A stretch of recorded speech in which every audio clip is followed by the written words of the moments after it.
London 1952. The air was so thick that it was described of having the consistency of pea soup.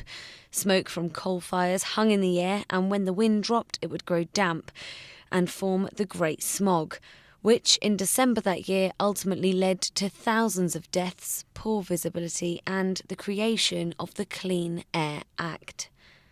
The legislation banned the burning of dark smoke from chimneys, trains and industrial furnaces, and gave the authorities the powers to make the City of London a smoke-free zone.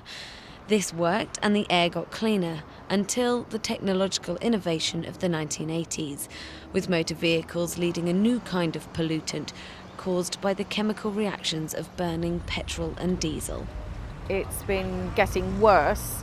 Between 2012 and 2015, another 170,000 new diesel cars came onto the roads of London. That's an almost 30% increase in diesel cars. Now, we need to be reversing that.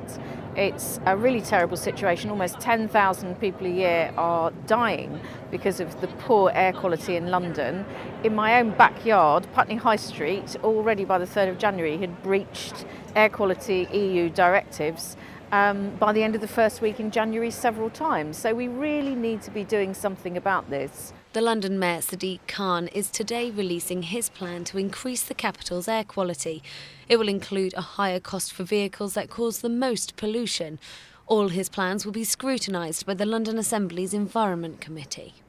There's a whole raft of measures that need to be taken to sort this out. What the campaigners have been calling for is much more walking and cycling, much more, to cut the number of vehicle journeys made in the first place. And yes, obviously, things like a T-charge will discourage people from making car journeys, so that has to be a good thing. Some campaigners say the issue of clean air needs to go further than just City Hall. The law firm Client Earth is urging politicians to back a whole new Clean Air Act to help deal with illegal levels of air pollution.